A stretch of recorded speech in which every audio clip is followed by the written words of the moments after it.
sobat, assalamualaikum warahmatullahi wabarakatuh. Bagaimana kabar kalian? Semoga kalian sehat ya. Terima kasih sudah klik video ini. Mari bagikan pengetahuan Islam dengan cara like, share, and subscribe channel Kepoin Islam.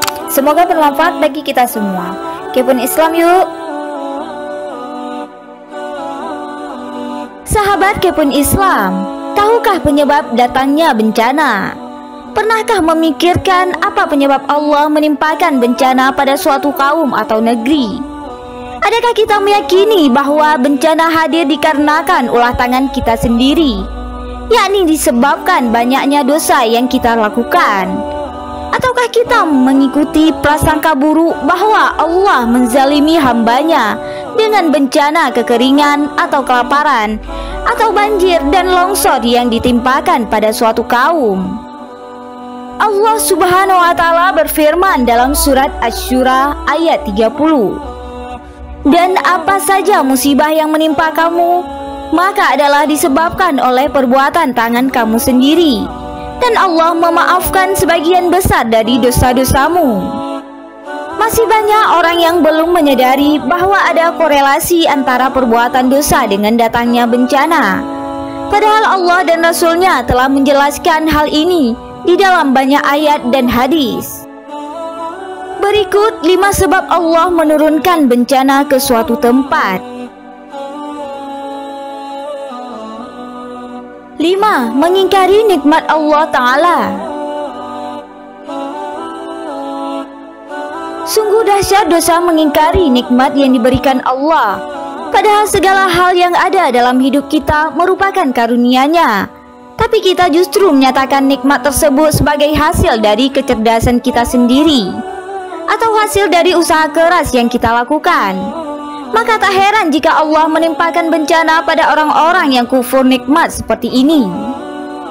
Allah Subhanahu wa Ta'ala berfirman dalam surat An-Nahl ayat 83, "Mereka mengetahui nikmat-nikmat Allah, tetapi kemudian mereka mengingkarinya, dan kebanyakan mereka adalah orang-orang yang kafir." Dosa akibat kufur ini bisa mengakibatkan Allah menurunkan kelaparan dan ketakutan pada sebuah negeri.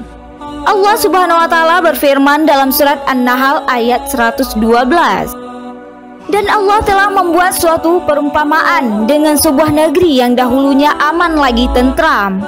Rezekinya datang kepadanya melimpah ruah dari segenap tempat, tetapi penduduknya mengingkari nikmat-nikmat Allah. Karena itu Allah merasakan kepada mereka pakaian kelaparan dan ketakutan, disebabkan apa yang selalu mereka perbuat." 4. Berbuat zalim. Allah telah berjanji tak akan pernah membinasakan sebuah kota melainkan disebabkan penduduk kota tersebut dalam keadaan melakukan perbuatan zalim yang sifatnya masif. Allah Subhanahu wa Ta'ala berfirman dalam surat Al-Qasas ayat 59, "Dan tidak pernah pula kami membinasakan kota-kota kecuali penduduknya dalam keadaan melakukan kezaliman. Demikian pula sebuah negeri yang penduduknya banyak berbuat zalim, maka Allah akan menimpakan azab yang pedih dan keras, entah berupa bencana alam ataupun bentuk azab lainnya." Allah Subhanahu wa Ta'ala berfirman dalam surat Hud ayat 102, "Dan begitulah azab Tuhanmu apabila Dia mengazab penduduk negeri-negeri yang berbuat zalim. Sesungguhnya azabnya itu adalah sangat pedih lagi keras."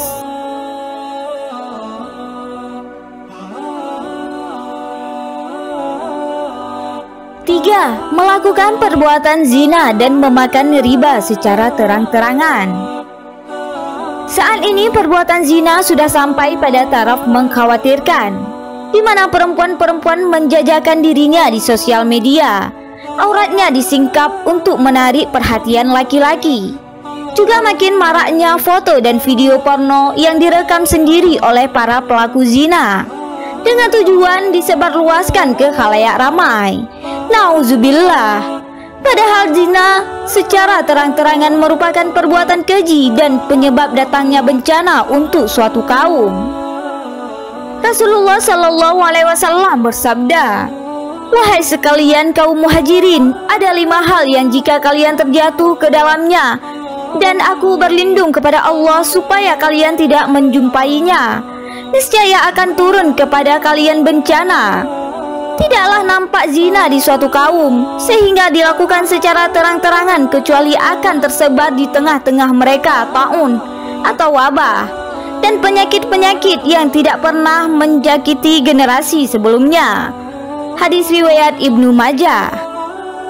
Demikian juga dengan suburnya riba, seolah-olah kaum di negeri tersebut telah rela diazab jika mereka berzina dan memakan riba secara terang-terangan. Rasulullah Shallallahu Alaihi Wasallam bersabda, apabila perbuatan zina dan riba sudah terang-terangan di suatu negeri, maka penduduk negeri itu telah rela terhadap datangnya azab Allah untuk diri mereka. Hadis riwayat Hakim. 2. Berbuat curang dengan mengurangi takaran dan timbangan. Banyak pedagang yang berbuat curang atas barang dagangannya. Mereka mengurangi takaran atau timbangan sehingga bisa mengambil untung lebih dari perbuatan tersebut. Tanpa disadari, mencurangi timbangan dapat mendatangkan bencana berupa kekeringan dan gagal panen, serta susahnya penghidupan di suatu negeri. Rasulullah Shallallahu Alaihi Wasallam bersabda, tidaklah suatu kaum mengurangi takaran dan timbangan kecuali akan ditimpa paceklik, susahnya penghidupan dan kezaliman penguasa atas mereka. Hadis riwayat Ibnu Majah. Allah Subhanahu wa taala berfirman dalam surat Al-Mutaffifin ayat 1-6. Kecelakaan besarlah bagi orang-orang yang curang, yaitu orang-orang yang apabila menerima takaran dari orang lain, mereka minta dipenuhi, dan apabila mereka menakar atau menimbang untuk orang lain, mereka menguranginya. Tidaklah orang-orang itu yakin bahwa sesungguhnya mereka akan dibangkitkan pada suatu hari yang besar, yaitu hari ketika manusia berdiri menghadap Rabb semesta alam. 1. Membiarkan kemaksiatan terjadi padahal mampu mencegahnya. Bencana juga akan hadir di negeri yang penduduknya tidak melakukan kewajiban nahi mungkar, serta membiarkan perbuatan keji dilakukan tanpa mencoba mencegahnya sama sekali, meskipun mereka memiliki kemampuan untuk mencegahnya. Rasulullah Shallallahu Alaihi Wasallam bersabda, tidaklah suatu kaum yang di tengah-tengah mereka dilakukan kemaksiatan, sedang mereka mampu mencegahnya, tetapi tidak mau mencegahnya, melainkan Allah akan menimpakan azab secara merata kepada mereka. Hadis riwayat Abu Daud. Mengapa hal ini terjadi? Mengapa kita sebagai muslim tidak diperbolehkan membiarkan saudara kita yang lain berbuat kemungkaran? Rasulullah Shallallahu Alaihi Wasallam bersabda, perumpamaan orang-orang yang menegakkan hukum-hukum Allah dan orang-orang yang melanggarnya bagaikan suatu kaum yang berbagi-bagi tempat di sebuah kapal. Sebagian dari mereka ada yang mendapatkan bagian atas kapal dan sebagian lainnya mendapatkan bagian bawahnya. Orang-orang yang berada di bagian bawah kapal jika hendak mengambil air melewati orang-orang yang berada di atas mereka.